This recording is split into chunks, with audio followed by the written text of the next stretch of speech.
Hello दोस्तों, तो आइए फिर से मैं गुरु कोचिंग में आप सभी का स्वागत करता हूं। और दोस्तों आज हम कांस्टेबल के 2017 में जो एग्जाम हुए थे उनमें हमने एक वीडियो में 19 अगस्त 2017 को जो पेपर हुआ था उसके कुछ क्वेश्चन का वीडियो मैं बता चुका हूं, अपलोड कर चुका हूं। आज हम उसी पेपर के मैथ के बचे हुए क्वेश्चन को कवर करेंगे और एक एक क्वेश्चन को यहाँ पर जानेंगे, सॉल्व करेंगे, कैसे सॉल्व करते हैं। तो दोस्तों जो मैंने फर्स्ट वीडियो इसका अपलोड किया था, अच्छा रिस्पॉन्स आया है, इसके लिए आपको बहुत बहुत धन्यवाद। और यदि आपको ऐसे वीडियो अच्छे लगे तो प्लीज लाइक करते जाइएगा और शेयर करते जाइएगा। तो दोस्तों इस क्वेश्चन को हम सॉल्व करते हैं और देखिएगा 50 विद्यार्थियों के प्राप्त अंकों का औसत 75 है। एक विद्यार्थी द्वारा प्राप्त 86 अंकों को 36 लिख दिया जाए तो अंकों का सही औसत क्या होगा। दोस्तों यहाँ पर स्टूडेंट की हम बात करें 50 हैं और इनका एवरेज जो है वो कितना है 75 है। बोले एक गलती कर दी उन्होंने, एक विद्यार्थी के 86 लिखना था, एक स्टूडेंट है कोई, उसके जो मार्क्स हैं जो प्राप्त किए मार्क्स हैं 86 है, लेकिन उन्होंने 86 नहीं लिख के कितनी गलती कर दी, 36 ऐड कर दिया। तो दोस्तों यहाँ पर कितने कम लिखे हैं 50। तो आप देख पा रहे हैं यहाँ पर जो 50 मार्क्स है, 50 मार्क्स ये कम ऐड किए हैं। यदि इसके 50 मार्क्स और ऐड कर दिया होता तो एवरेज क्या होता, बढ़ जाएगा कि नहीं, क्योंकि स्टूडेंट तो उतना ही है तो इसका एवरेज 75 से अधिक हो जाएगा। तो हम देख लेते हैं कि 50 विद्यार्थियों की वजह से 50 मार्क्स में एवरेज कितना बढ़ रहा है। तो देखिए 50 से 50 में भाग देंगे कितना बढ़ेगा 1। तो 75 में यदि मैं 1 ऐड कर देता हूं तो सही एवरेज कितना आएगा 76। तो 76 यहां पर देखिए दोस्तों ये रहा आपका आंसर। क्लियर है। अच्छा ऑप्शन से देखिए 51, 76, 36, 61। यदि आप इसके ऑप्शन पहले देख लेते हैं दोस्तों तो इसका आंसर और भी जल्दी हम टिक कर सकते हैं। इतना जो कैलकुलेशन हमने किया था ये करने की जरूरत ही नहीं है, आप देख के आंसर टिक कर सकते हैं। कैसे दोस्तों, एवरेज 75 और उन्होंने गलती की है क्या, 86 की जगह 36 लिख दिया, मतलब नंबर कम लिखे हैं। नंबर कम लिखें, यदि नंबर बढ़ाएंगे तो एवरेज बढ़ेगा क्योंकि स्टूडेंट उतने के उतने, संख्या वही की वही है, तो एवरेज बढ़ेगा तो 75 से ज्यादा होगा। और ऑप्शन 75 से ज्यादा का एक ही है 76, तो आपको करने की जरूरत ही नहीं पड़ेगी। देखते हैं अगला क्वेश्चन। तो दोस्तों देखते हैं ये नेक्स्ट क्वेश्चन। 15 लोगों के एक समूह में लोगों की औसत आयु 45 वर्ष है। 2 व्यक्तियों के निकल जाने पर औसत 5 वर्ष बढ़ जाता है। निकलने वाले दोनों व्यक्तियों की औसत आयु बताना है कितनी है। दोस्तों इसको हम पहले बेसिक से देख लेते हैं। 15 व्यक्ति थे, कितने व्यक्ति थे 15 व्यक्ति थे, औसत कितना है 45। यदि मैं संख्या का मल्टीपल एवरेज में करता हूं तो क्या आएगा, टोटल एज आ जाएगी। क्या आएगी, टोटल एज आएगी। पहले मैं आपको बेसिक से बता देता हूं, फिर इसका मैं शॉर्ट ट्रिक तरीका भी बताऊंगा कैसे करेंगे। ठीक है दोस्तों, तो यहां पर देखिए फिर क्या बोल रहे हैं कि 2 व्यक्ति चले जाएंगे। 2 व्यक्ति चले जाएंगे तो दोस्तों कितने बचेंगे 13 और औसत 5 बढ़ रहा है, 45 था 5 बढ़ेगा कितना होगा 50। ठीक है, तो ये आ जाएगा आपका 2 व्यक्ति जाने के बाद टोटल एज। राइट, ये 13 मेंबर का होगा और ये 15 मेंबर का है। क्लियर दोस्तों, गुणा करते हैं। देखिए गुणा करने का या तो मैं 15 का हमें टेबल आता है तो डायरेक्ट मल्टीपल कर लीजिए, नहीं आता है तो उसको ब्रेक करके भी कर सकते हैं। हम 10 + 10 + 5 लिख सकते हैं 15 को। तो 45 में 10 का गुणा करेंगे कितना आएगा 450 प्लस, अब हमें किसका गुणा 5 का गुणा किस में करना है फिर से 45 में, तो 5 का टेबल तो आता होगा। तो 5 25, 2 5 चौको 20 और 2 कितने होते हैं 22, जोड़िएगा, जोड़ने पे कितना आएगा 5, ये 7 और ये 6, तो ये जोड़ने पे दोस्तों कितना आ रहा है सम 675। हम 13 का गुणा करेंगे तो 13 5 65, 650। देखिए दोस्तों 15 का जो सम था 675 था और 13 का इतना है, इनका डिफरेंस निकाल लीजिए कितना आएगा 25। मतलब जो 2 व्यक्ति बाहर हुए हैं उनकी आयु का योग कितना है 25, क्योंकि ये 15 का था और ये 13 का था, तो बचे कितने 2। तो ये दो व्यक्तियों की आयु का, दो मेंबर जो थे, पर्सन थे, उनकी आयु का योग कितना है 25। लेकिन क्वेश्चन में उनका क्या पूछा है, औसत तो हम 2 से डिवाइड कर देंगे 25 को, तो 2 एकम 2, 2 दूनी 4 और 2 पांचे 10, 12.5 देख लीजिए कहां पर है, ये रहा आपका आंसर। तो ये था आपका आंसर बेसिक तरीके से। अब हम इसको देख लेते हैं दूसरा रूप क्या हो सकता है।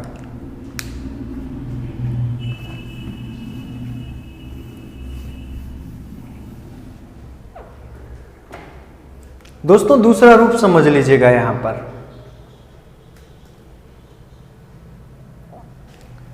पंद्रह लोगों का जो एवरेज था वो कितना है 45 था, राइट। एवरेज कितना है 45 था, ठीक है ना। 5 बढ़ गया, कितना बढ़ गया 5 बढ़ गया, तो कितना हो गया ये 50 हो गया। क्लियर है, कितना हो गया 50 हो गया, ठीक। अब हम करते क्या है, यहां पर देख लीजिएगा जरा, कितने व्यक्ति थे शुरुआत में 15, ठीक है ना। यदि ये 5 बढ़ेगा तो कितना बढ़ जाएगा 75 बढ़ जाएगा। एवरेज 5 बढ़ रहा है, टोटल व्यक्ति शुरुआत में कितने थे, तो कितना बढ़ना चाहिए था 75। यदि मैं इसका एवरेज निकालता हूं 75 में, क्योंकि दो व्यक्ति इसमें क्या है ज्यादा हैं, तो निकालिएगा 2 3 6, बचा कितना 1 2 7 14, तो आपका 37.5 आ जाता है, ठीक। तो यहां हम 37.5 यदि इस एवरेज से माइनस कर दें तो देखिए 5 बचेगा, 9 में से 7 जाएगा, 2 बचेगा, 4 में से 3 जाएगा, 1 बचेगा, ये आपका आंसर होगा। क्लियर है, यहां तक समझ में आया होगा। देखते हैं अगला क्वेश्चन।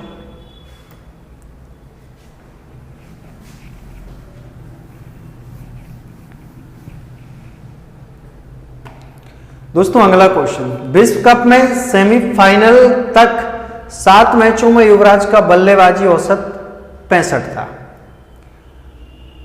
युवराज को 8वें मैच में कितने रन बनाने चाहिए कि फाइनल मैच में उसका औसत कितना हो जाए 85। दोस्तों 7 मैचों में हम मैच लिख लेते हैं, मैच कितने 7 मैचों में कितना एवरेज था उसका 65। बेसिक तरीका करेंगे, क्या करेंगे 7 का गुणा 65 में करेंगे, टोटल आ जाएगा। 8वें मैच में एवरेज कितना लाना है 85, तो हम यहां पर 8 का मल्टीपल 85 में कर देंगे दोस्तों, तो जो भी वैल्यू आएगी और इसकी जो वैल्यू आएगी उनका डिफरेंस निकाल लेंगे, वो डिफरेंस आपका क्या होगा आंसर होगा, क्योंकि 8वें मैच के वो रन होंगे, 7वें मैच के आपने क्या कर दिए माइनस कर दिए। बात क्लियर होगी यहां तक, ठीक। अब हम करते क्या है इसका बेसिक से देख लीजिएगा। दोस्तों यहां पर जो एवरेज है वो बढ़ रहा है, कितना बढ़ रहा है समझ लीजिएगा। यहां पर कितना बढ़ रहा है, ये 20 बढ़ रहा है। क्लियर है, कितना बढ़ रहा है 20 बढ़ रहा है। तो दोस्तों यदि यहां पर 20 बढ़ रहा है तो मैं 7 का गुणा यदि इसमें करूंगा तो 7 दूनी कितना होता है 14, 140 बराबर, और 140 में मैं 85 यदि जोड़ देता हूं, 85 यदि मैं जोड़ देता हूं तो देखिए दोस्तों ये 5 हो जाएगा, 12 का 2 1, कितना आ जाएगा 225। तो आप देख पा रहे हैं यहां कहीं आंसर, ये रहा 225, ठीक। हम बेसिक करके देखते हैं, बेसिक से करेंगे। 7 5 35, 3 आएगा, 7 6 42 और 3 कितना होता है 45, 8 5 40, 4 8 8 64 और 4 68। दोस्तों इसको माइनस कीजिए, 5 बचेगा, यहां 7 में से 5 जाएगा, 2 बचेगा। क्लियर है यहां तक। उसके बाद यहां कितना बचा 6 में से 4 जाएगा, कितना बचेगा 2 बचेगा। क्लियर है। तो ये था हमारा बेसिक तरीका। यदि आपको ये ट्रिक समझ में ना आए तो आप ये बेसिक कर लीजिएगा, और जिसको ट्रिक से करना है तो वो ऐसे कर सकते हैं। क्लियर है। ट्रिक मैंने आपको बताया भी था कैसे करते हैं, ठीक। और इसका हम डिटेल जब हम एवरेज वाले चैप्टर में अपलोड करूंगा, या जो भी वीडियो अब मैं चैप्टर वाइज अपलोड करूंगा तो उसमें आपको बेसिक भी मिलेगा, और उसको शॉर्ट में कैसे करते हैं हर क्वेश्चन का आंसर आपको मिलेगा, बेसिक से भी और ट्रिक से भी। तो दोस्तों देखते हैं अगला क्वेश्चन।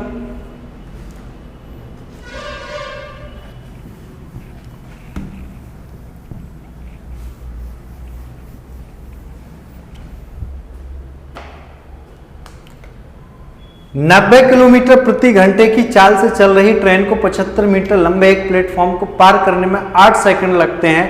ट्रेन की लंबाई बताना है।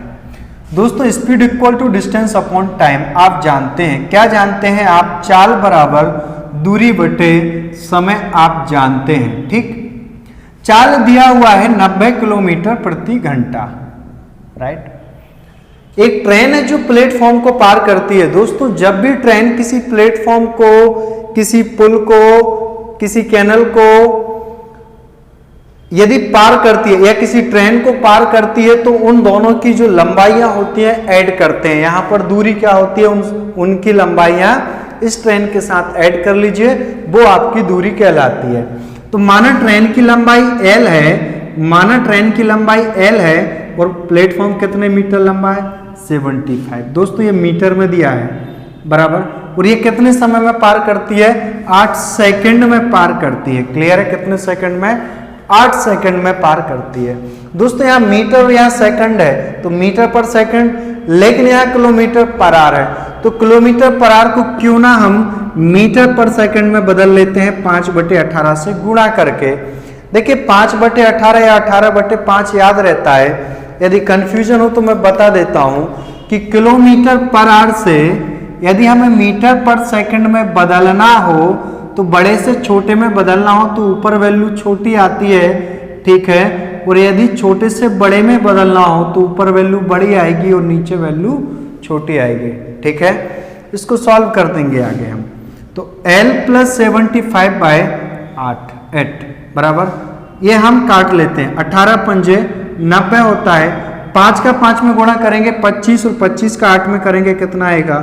275 इस तरफ आएगा, माइनस का हो जाएगा तो देखिए कितना बचा? 125। तो आप देख लीजिए कहां पर है, ये रहा आपका आंसर। क्लियर? अगला क्वेश्चन देखते हैं। आई होप आपको समझ में आ रहे होंगे।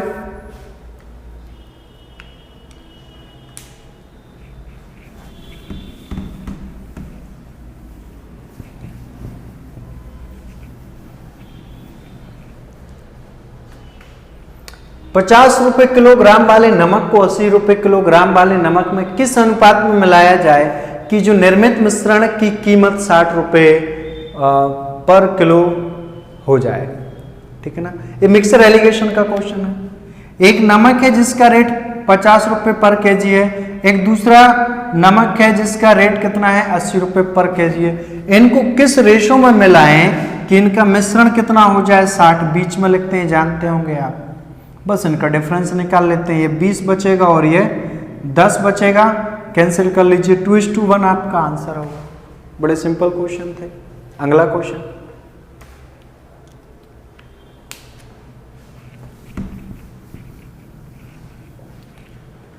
तो दोस्तों देखते हैं नेक्स्ट क्वेश्चन। योग ज्ञात करना है। मुझे लगता है योग आप ज्ञात कर लेंगे, ठीक है। इसका योग कैसे ज्ञात करना है आप कर लेंगे, तो मैं ये ना कराऊं। अच्छा एक काम करते हैं, इसको डिजिटल सम से बता देता हूं। डिजिटल सम से कैसे करेंगे? देखिए 9 कैंसिल, 7 2 9 कैंसिल, 9 कैंसिल करते जाते हैं इसमें। 8 1 9, 4 3 7 2 9, 7 2 9 और 9, 8 और 1 9, 7 2 9, ये आपका 36 18, 8 और 1 9 कैंसिल। कितना बचा डिजिटल सम? मात्र 3। जिस ऑप्शन का डिजिटल सम 3 होगा वो आपका आंसर होगा। देख लेते हैं ऑप्शन पहला, 9 कैंसिल, 8 और 4 12 होते हैं, 2 और 1 कितना होगा? 3। ये आपका आंसर आ गया। और ऑप्शन देख लीजिएगा, 9 कैंसिल हो गया, ये 5 और 5 10 और 8 18, 18 मतलब 9 नहीं, हमें 3 चाहिए था। ये 9 कैंसिल, 7 और 6 13, 13 मतलब 4 नहीं होगा। ये कैंसिल, ये 2 है, एक एक कर लीजिए, 9 9 हो जाएगा, कैंसिल। तो आपका आंसर क्या आ गया? फर्स्ट। पूरा जोड़ने की जरूरत भी नहीं पड़ी। अगला क्वेश्चन,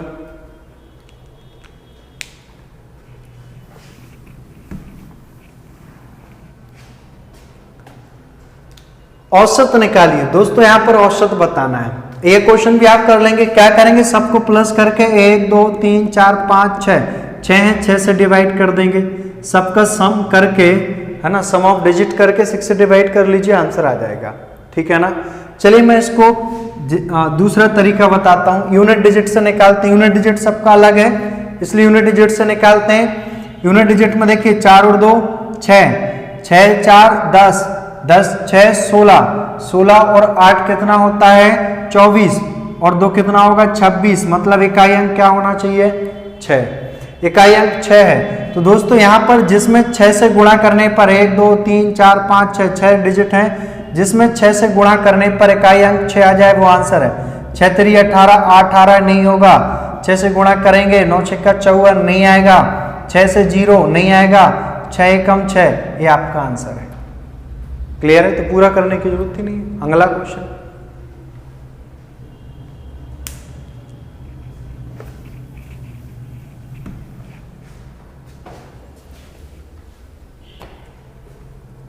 एक परीक्षा में 36% विद्यार्थी अंग्रेजी में, 40% विद्यार्थी हिंदी में फेल हो गए। यदि दोनों विषयों में फेल विद्यार्थी 20% है तो पास हुए विद्यार्थियों का प्रतिशत बताना है। क्या बताना है? पास विद्यार्थियों का।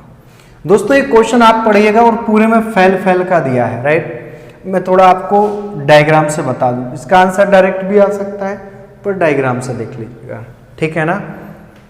तो यहां पर डायग्राम से देखिए, इंग्लिश में एक इंग्लिश का बना लेते हैं, एक किसका है आपका हिंदी का है, ठीक। हिंदी में, इंग्लिश में कितने हैं 36% फेल, हिंदी में कितने हैं आपके 40%, दोनों में कितने हैं 20%। दोस्तों बेसिक, यदि 36 में से 20 जाएगा कितना बचेगा 16%, 40 में से 20 जाएगा कितना बचेगा 20%। यदि मैं इनको जोड़ता हूं तो 20 20 40 और 16 कितना होगा 56%। ये टोटल 56% आया। इसको 100 में से माइनस कर लीजिएगा, 100 में से माइनस करेंगे कितना बचेगा 44, ये आपका आंसर होगा। क्लियर है? और आप इसको कैसे कर सकते थे, ये जो 20 है ये काउंट हो रहा है किसमें दोनों तरफ, तो बस इसको दोनों डबल करके माइनस करके सबको जोड़ लीजिएगा और 100 में से माइनस कर दीजिएगा, आंसर आएगा। ठीक है, अगला क्वेश्चन,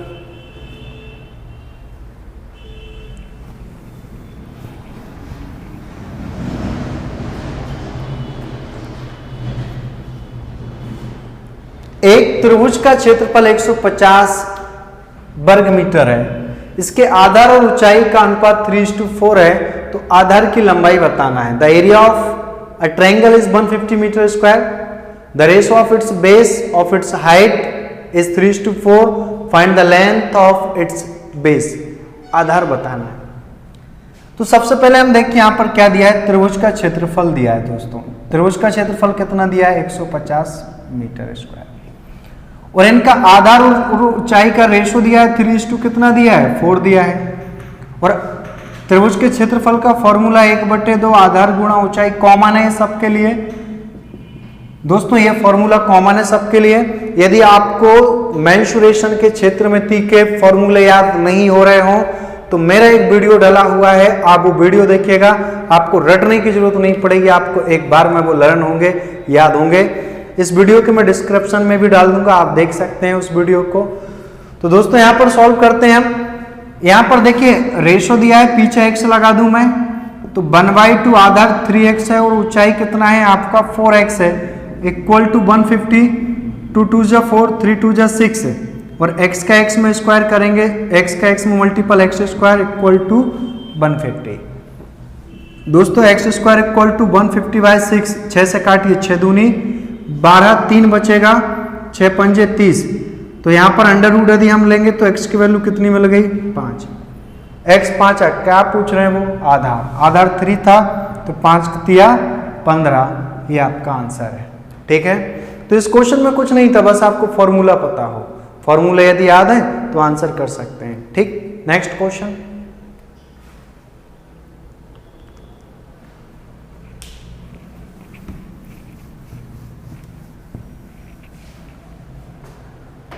तो अगला क्वेश्चन यहां देखिए क्या दिया है, x अपने माल को y से 20% सस्ता और z से 20% महंगा बेचता है। z का माल y के माल से कितना महंगा अथवा सस्ता है। x sell its his goods 20% cheaper than y and 20% dearer than z. How many percent is z's goods cheaper or dearer than y? देख लेते हैं। सब ऐसे क्वेश्चन में कंफ्यूजन बहुत होता है। ये कंफ्यूजन हटाने के लिए देखिए हम कैसे करते हैं। x बाय से 20% सस्ता है, एरो बना दीजिए x की तरफ, 20% सस्ता है इसलिए परसेंट लिख दिया, सस्ता है इसलिए माइनस लिख दिया। और z से 20% महंगा है, और का मतलब होता है पहला व्यक्ति, जो x है वो z से 20% महंगा है, मतलब z से 20% महंगा है, प्लस 20% कर दिया। बात क्लियर है? चलिए समझ लें। अब यदि यहां पर किसकी वैल्यू हमें 100 लेना है या x लेना है, आप ले सकते हैं। जैसे हम z की ले लें 100 वैल्यू, यदि z 100 है तो x कितना होगा 20%। देखिए यहां से एरो बता रहा है कितना होगा, तो 120 होगा। बराबर यहां तक बात। अब हमें इससे वैल्यू किसकी चाहिए, निकाल सकते हैं y की। x जो है y से 20% कम है, मतलब ये y की अपेक्षा जो 120 है वो कितने परसेंट के बराबर होगा, 80% के बराबर। कितना होगा, 120, क्योंकि x y से 20% कम है। तो 1% बराबर निकालेंगे तो कितना आएगा, 100। मैं यही सॉल्व कर देता हूं। 1% बराबर कितना होगा, 120/80। इसका ओरिजिनल वैल्यू कितना होगा, 100%। यदि फ्रैक्शन रटा हो तो और जल्दी सॉल्व कर सकते हैं हम, ठीक है ना। 20% का फ्रैक्शन कितना होता है, 1/5। क्लियर है यहां तक? तो ये किसके 4 के इक्वल टू होगा, 5 के इक्वल टू हम निकाल लेंगे। पर ये सब हम जब चैप्टर वाइज में आपको पढ़ाऊंगा परसेंटेज, तो आपको इस प्रकार के क्वेश्चंस बताऊंगा। अभी हम इसका आंसर निकालना देखते हैं। दोस्तों काटते हैं 0 से 0, 4 दूनी 8, 4 तिया 12, ये 2 से काटिए 50 बार, 50 53 जा 150, 150। दोस्तों y की वैल्यू आ गई 150। क्वेश्चन पूछा है बाय z से, z जो है वो y से कितना सस्ता या महंगा है। हमें एक चीज तो क्लियर है कि जो z है वो y से क्या है, कम है। कितना कम है, 50। ठीक, परसेंट बताना है, जिससे कंपेयर करते हैं वो वैल्यू कहाँ आती है, बटे में। परसेंट निकालना है इसलिए 100 से गुणा कर लेते हैं। 0 से 0 कैंसिल आउट, 5 तिया 15, 3 से काटिए, 3 तिया 9, 3 तिया 9, पॉइंट के बाद फिर से 3 3 आता रहेगा। तो आप देख सकते हैं यहाँ पर एक ही ऑप्शन है, कौन सा, ये वाला। क्लियर है यहां तक? अगला क्वेश्चन,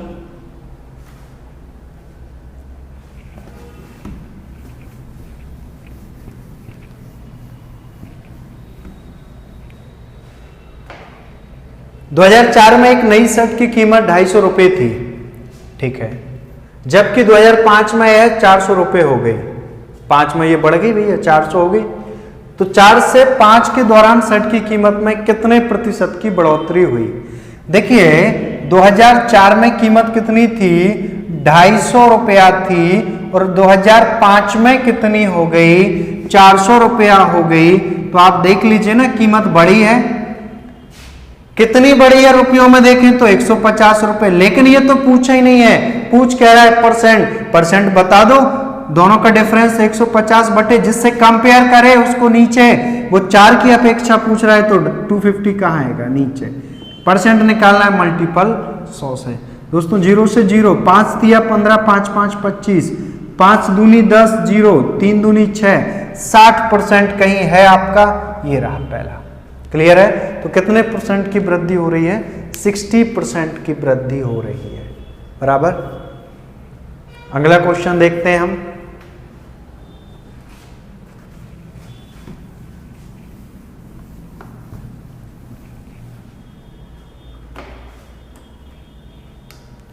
रवि के स्टैंप संग्रह में 2/7 भारतीय स्टैंप हैं और शेष विदेशी स्टैंप हैं। भारतीय स्टैंप का विदेशी स्टैंप से क्या अनुपात है। दोस्तों इस क्वेश्चन का आंसर ना देख के बता सकते हैं आप। ऐसे कई क्वेश्चन, अभी तक हम जितने भी क्वेश्चन देख रहे हैं ऑलमोस्ट कैलकुलेशन बहुत कम है, ठीक है ना। तो देख लेते हैं। देखिए यहां पर बता देता हूं भाई, भारतीय स्टैंप कितने हैं, 2/7।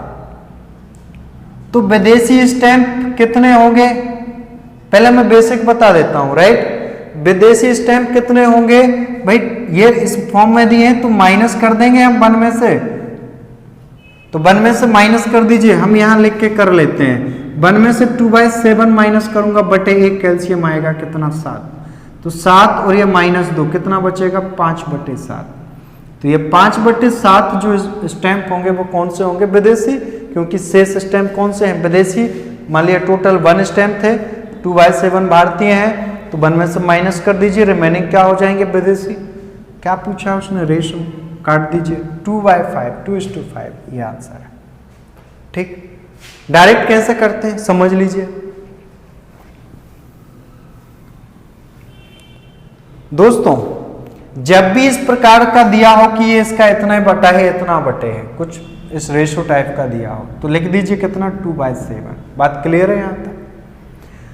अब यहां जो नीचे वैल्यू होगी ना, ये मान लेते हैं कि हम टोटल स्टैम्प थे, नीचे की वैल्यू क्या होती है वास्तविक या टोटल वैल्यू कहलाती है, और ऊपर की वैल्यू मतलब जो उसमें से ली गई है भारतीयों द्वारा। ठीक, तो यहाँ टोटल जो वैल्यू है, टोटल जो स्टैम्प्स हैं वो मान लिया आपने कितने हैं 7, तो 7 टोटल स्टैम्प हैं, तो भारतीय स्टैम्प कितने होंगे 2/7 मतलब इतने। ठीक है ना, तो विदेशी कितने होंगे 7 में से 2 भारतीयों ने ले लिए, बचे कितने 5। ये आंसर है डायरेक्ट। क्लियर है। अगला क्वेश्चन,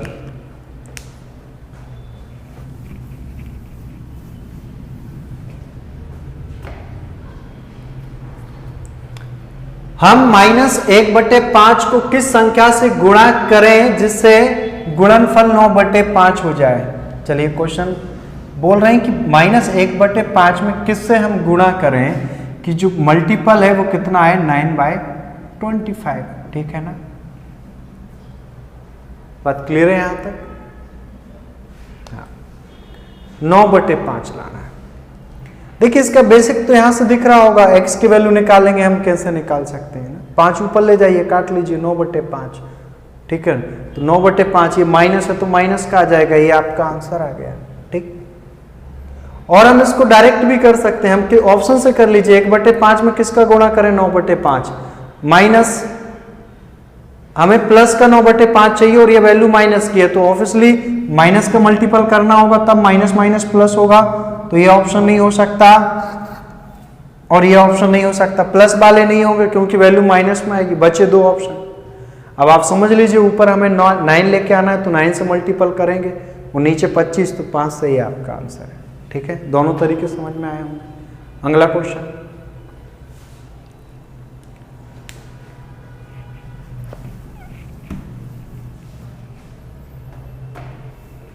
एक व्यक्ति एक वस्तु को 550 रुपए में बेचता है जिससे वह क्रय मूल्य का 1/10 लाभ प्राप्त करता है, इसका लाभ प्रतिशत बताना है।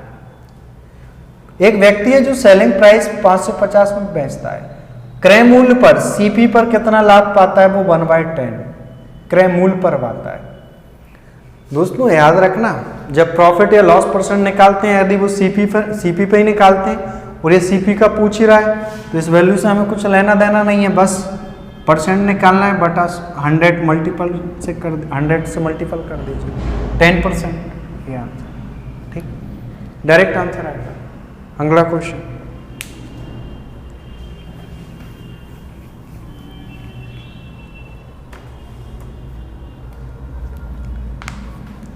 Three X plus 2y equal to 12 तथा x y इक्वल टू 6, तो 9x² प्लस 4y² बताना है क्या होगा। यदि इसके बराबर 12 है और इसके बराबर 6 है तो 9x² प्लस 4y² बराबर क्या होगा दोस्तों, बताते हैं क्या होगा। कुछ नहीं, फॉर्मूला आपको नजर आ रहा होगा, इसमें 3x² प्लस 2y² है या नहीं, है ना यहाँ पर। तो ये फॉर्मूला बन गया कौन सा, a², देखिए a² प्लस b² वाला, बराबर है यहां तक। तो a प्लस अगर ना है तो देखिए a प्लस बी का होल स्क्वायर बराबर क्या होता है, a² plus b² plus 2ab बराबर है। ये हमसे पूछा है, वो इस तरफ लेके आएंगे तो क्या होगा, a प्लस बी का whole square minus 2ab equal to a² plus b²। बस अब आपको देखना है यहां पर a की वैल्यू कितनी है 3x और b की वैल्यू कितनी है 2y, ये वैल्यू हमें बताना है। ठीक है ना, तो यहां पर 3x और क्या आएगा plus 2y power 2 minus 2 3x into 2y, ये मल्टीपल में है। तो दोस्तों यहां पर देखते हैं 3x प्लस 2y की वैल्यू 12 दी है, 12 का स्क्वायर में डायरेक्ट 144 लिख दूं, माइनस 3 दूनी 6 दूनी 12 और x y दिया है आपको कितना 6 बराबर ए बी की वैल्यू पुट करेंगे यही आएगा निकल के, बस इसको सॉल्व कर लीजिए। माइनस 12 छिंग कितने होते हैं 72, 72 माइनस करेंगे तो 72 ही बचेगा। देख लीजिए कहां पर है, ये रहा आपका आंसर। क्लियर है? तो ये फॉर्मूला बेस्ड था। अगला क्वेश्चन,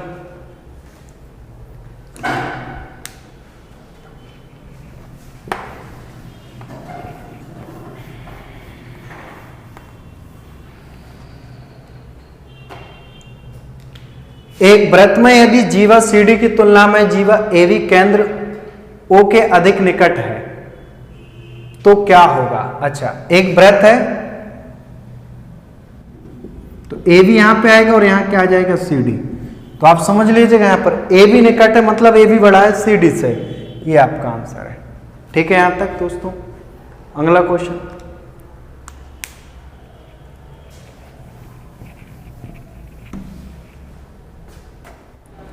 दोस्तों एक क्वेश्चन है, एक मंदिर में 25 बेलनाकार स्तंभ है, प्रत्येक स्तंभ की त्रिज्या 28 सेंटीमीटर है तथा ऊंचाई 4 मीटर है।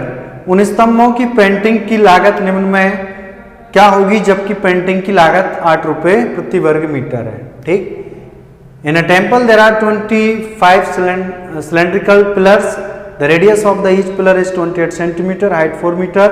The total cost of painting the curved surface area of pillar at the rate of 8 per meter square। ठीक, बता देते हैं दोस्तों। यहां समझना है हमें क्या है, कितने बेलनाकार स्तंभ में 25, ठीक, और उनकी जो रेडियस है वो दिया हुआ है 28 सेंटीमीटर, उनका हाइट दिया है 4 मीटर, ठीक, और बोल रहे हैं कि लागत जो है वो 8 रुपए प्रति वर्ग मीटर है, मतलब 1 वर्ग मीटर का मूल्य कितना है 8 रुपए। ठीक, तो 25 जो स्तंभ है इनको क्या करना है, आपकी पुताई करवाना है, तो 8 रुपए के हिसाब से कितना खर्च आएगा दोस्तों। यहां पर ये हमने जो लिखा है ना, ये जरा सोचिएगा, ये हमें सोचना है कि वो एरिया कितना है जिसमें हमें पुताई करवाना है, वो एरिया कितने वर्ग मीटर है जिसमें ये पुताई करवाना है। वो यदि हमें एरिया पता चलता है 8 से मल्टीपल कर देंगे आंसर आ जाएगा। ठीक, तो इसके लिए आपको पहले हम एक स्तंभ की बात करते हैं कि एक स्तंभ का क्षेत्र कितना होगा। तो दोस्तों एक स्तंभ जो है ना वो कैसा दे रहे हैं, बेलनाकार, तो हम कह सकते हैं कि ये किसके बराबर होगा, बेलन के वक्र पृष्ठ। क्या कहेंगे यहां पर हम, बेलन का वक्र पृष्ठ है ना, कर्व्ड सरफेस एरिया किसका, सिलेंडर का। ठीक, क्योंकि जो वक्र पृष्ठ होता है उसमें ऊपर नीचे छोड़ देते हैं, ठीक है, वो वक्र पृष्ठ होगा। चलिए तो इसका फॉर्मूला समझ लेते हैं। इसका फॉर्मूला होता है 2 पाई RH। बात क्लियर है दोस्तों? फॉर्मूले रटने नहीं पड़ेंगे, मैं फिर से बोलता हूं, मेरा फर्स्ट वीडियो देख लीजिएगा, आप आसानी से फॉर्मूले बना सकते हैं। कैसे बनाते हैं ये सब आपको उसमें मिल जाएगा। ठीक है, तो दोस्तों यहां पर देखिए ये एक स्तंभ का है, ठीक, तो यहां पर 2 पाई की वैल्यू 22/7, आर की वैल्यू कितनी है 28, ठीक, सेंटीमीटर, और एच की वैल्यू 4 मीटर। ये मीटर में दिया इसलिए सेंटीमीटर को हम मीटर में बदल लेते हैं। ठीक, ये एक का है लेकिन हमें कितने स्तंभ की चाहिए, 25 स्तंभ का, तो दोनों तरफ किससे गुणा कर दूं मैं, 25 से। बात क्लियर है? तो ये आगे एरिया आप इसका कैलकुलेशन करेंगे तो अब यहाँ पर 8 रुपए पर मीटर है, तो इसका हम निकालते हैं कि कितना खर्च होगा, तो 8 से मल्टीपल कर दीजिए, खत्म। देख लेते हैं यहाँ पर 25 चौको 100 कैंसिल, 7 चौको 28। बात क्लियर है यहाँ पर? अब हम गुणा करते हैं, ठीक है ना, गुणा करते हैं तो देखिए यहाँ पर कीजिएगा 4 दूनी 8, 4 दूनी 8 गुणा ये 8 और ये 8 दूनी 16, ठीक। तो हम इसका इकाई अंक देखिए सबके, इसके 0 0 इसके 8 हैं, 8 6 48 8, ये आपका आंसर है। यदि हम यूनिट डिजिट से देखें तो हमारा आगे मल्टीपल करने की जरूरत नहीं है, ये आंसर है, ठीक। और हम इसको कर सकते हैं कैसे, हम इसको लिख सकते हैं क्या 10 + 6, तो 10 का मल्टीपल करेंगे कितना आएगा 880 प्लस 6 का मल्टीपल करते हैं और जोड़ लेते हैं, तो 8 × 6 = 48, 8 4 8 × 6 = 48, तो ये कितना हो जाएगा 528। ठीक है, इसको जोड़िएगा 8 8 10 0 1 8 और 6 1408, तो आपका आंसर होगा 1408, सॉरी ये वाला 1408, ये 1480 था। ठीक, अगला क्वेश्चन,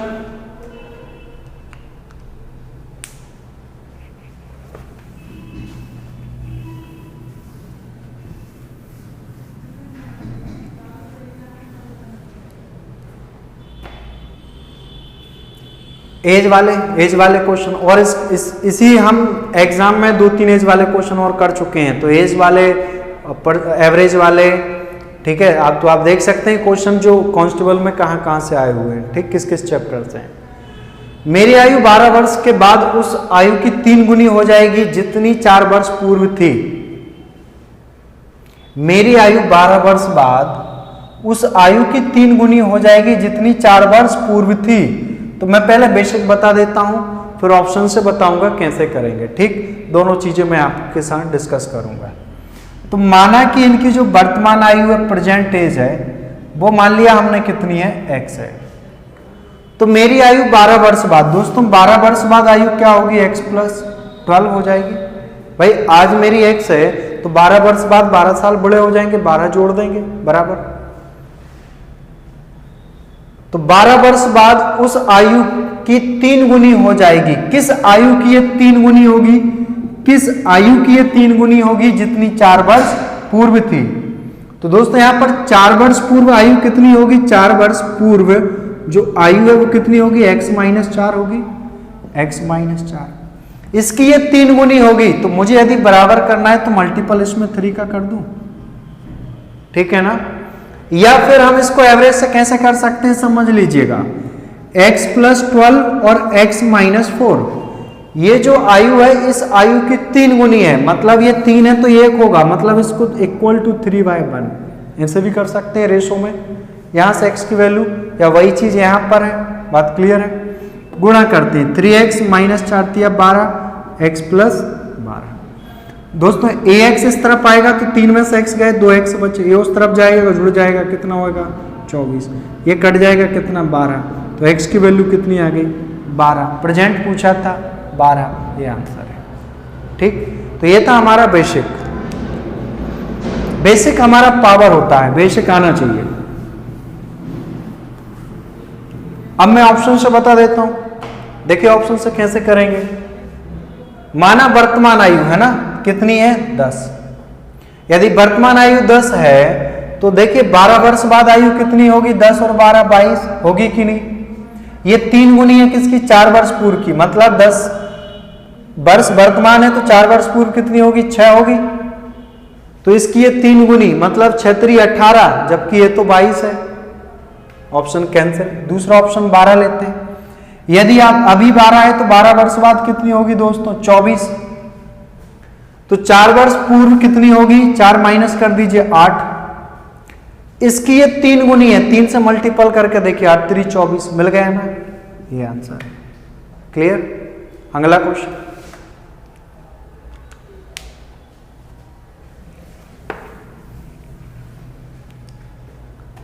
निम्न में से कौन सा व्यंजक बहुपदीय है, which of the following expression is polynomial. ठीक, बहुपदी है, चलिए बहुपदी देख लेते हैं यहां पर।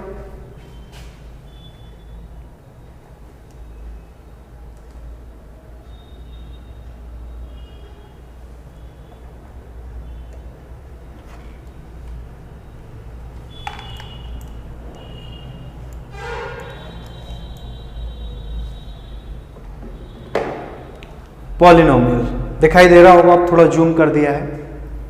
तो यहां पर x की पावर -1 है, बिल्कुल नहीं होगा। ये अपॉन में ये भी नहीं होगा, ये बिल्कुल है, ठीक है। ये वैल्यू भी अपॉन में है, इसलिए भी नहीं हो सकता। तो आपका आंसर क्या है, थर्ड ऑप्शन। क्लियर। अगला,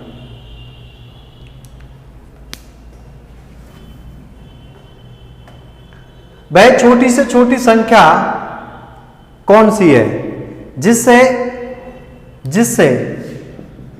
1100 को गुणा किया जाना चाहिए? ऐसी कौन सी संख्या है जिसमें इसमें गुणा करें ताकि एक गुणनफल पूर्ण वर्ग हो, ताकि ये जो गुणनफल होगा ना ये पूर्ण वर्ग हो। मतलब हमें क्या निकालना है, इसका अंडर रूट, क्योंकि ये अंडर रूट निकालेंगे तो ये किसी न किसी संख्या का क्या हो जाएगा, किसी भी संख्या का क्या हो जाएगा, पूर्ण वर्ग हो जाएगा। क्या हो जाएगा, पूर्ण वर्ग हो जाएगा। ठीक, तो दोस्तों हम इसको करते हैं सॉल्व। ऑप्शन से देखिएगा, ऑप्शन से आप कर सकते हैं। तो पहले हम इसको इस प्रकार लिख सकते हैं, क्या 11 गुणा 100, 100 को हम मैं 10 गुणा 10 लिख सकता हूं। तो इन दोनों में से एक 10 क्या आ गया, मेरा बाहर आ जाएगा। मतलब इससे एक पूर्ण वर्ग ये तो बन गया। अब मैं 11 में किसका मल्टीपल करूंगा कि पूर्ण वर्ग हो जाए? ऑब्वियसली किसका कारण, 11 के ही करेंगे। तो ये आपका आंसर है। अगला क्वेश्चन,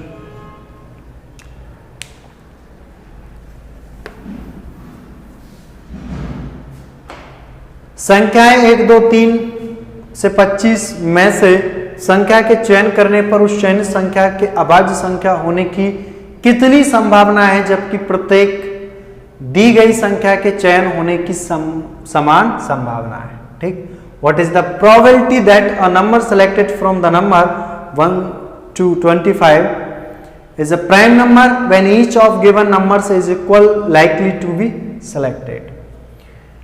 दोस्तों यहां से 1 से लेके 25 तक की यदि हम बात करें तो कितनी अभाज्य संख्याएं होती हैं, how many prime numbers from 1 to 25। Let's see, देखते हैं कितनी संख्याएं अभाज्य होती हैं 1 से 25।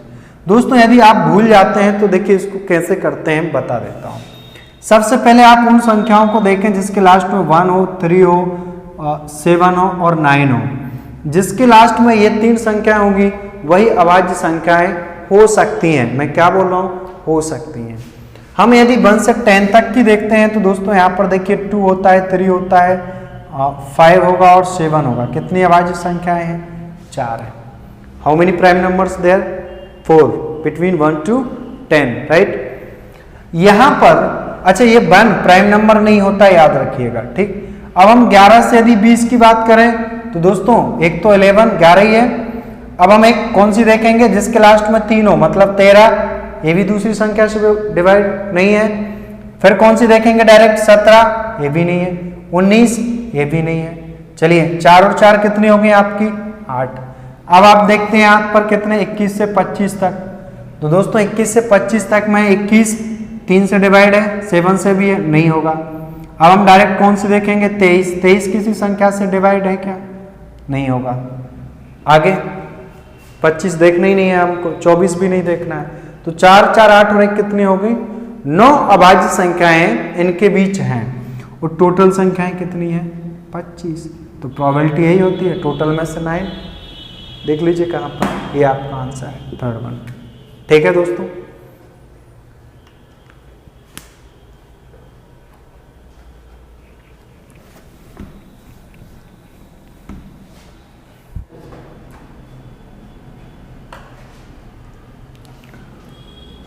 राज ने 10% वार्षिक साधारण ब्याज पर 5,000 रुपए का ऋण लिया। उसे धनराशि को 15% वार्षिक चक्रवृद्धि ब्याज पर अन्य व्यक्ति को दे दिया।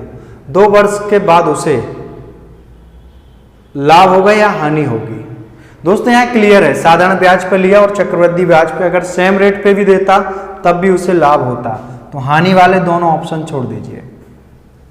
अब आपके पास 2 ऑप्शन बचते हैं। बेसिक ना बता के मैं आपको थोड़ा डायरेक्ट बता देता हूं। ठीक, तो SI परसेंट क्या होता है दोस्तों, साधारण ब्याज का percent, R into T, R 10 है, T 2 है, मतलब कितना, 20%। बात क्लियर है।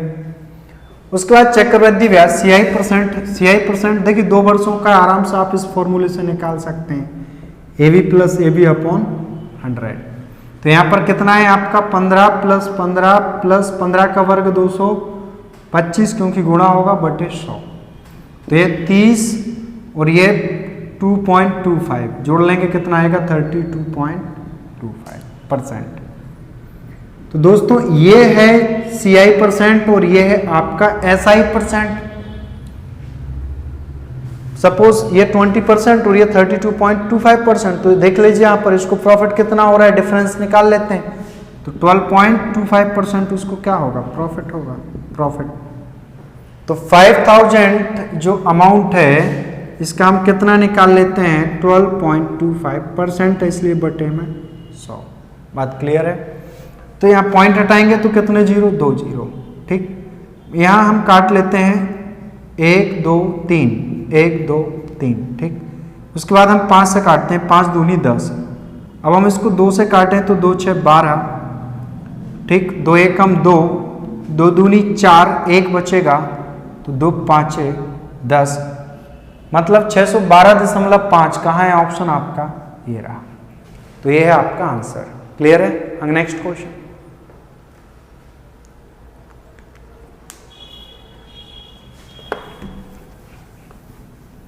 चलिए ज्योमेट्री आ गई।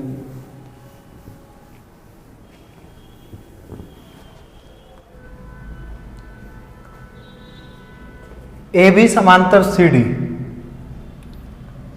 और ए बी ओ ये कितने डिग्री का है, 100 डिग्री।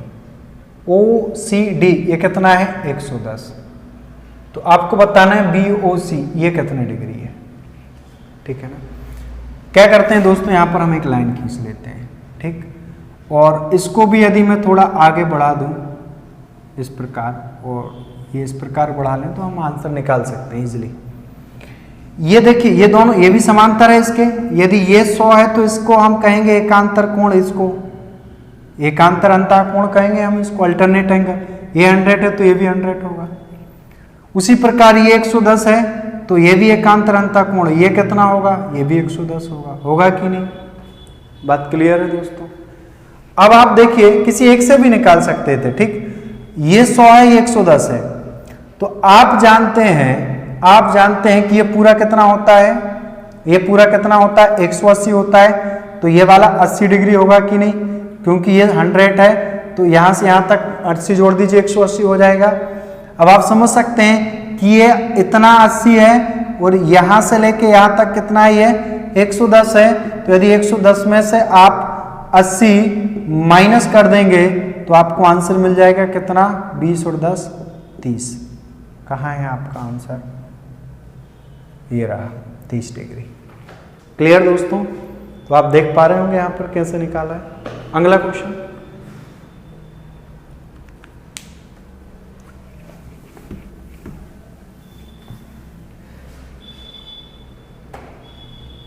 यदि एक वर्ग का क्षेत्रफल 16 वर्ग सेंटीमीटर है तो वर्ग की भुजाओं के मध्य बिंदुओं को जोड़ने वाली रेखा से निर्मित वर्ग का क्षेत्रफल क्या होगा, ठीक है। मध्य बिंदुओं को जोड़ने पर यदि आप बनाएंगे तो डेफिनेटली कितना होगा, हाफ होगा। तो आप तो वैसे ही टिक कर सकते हैं।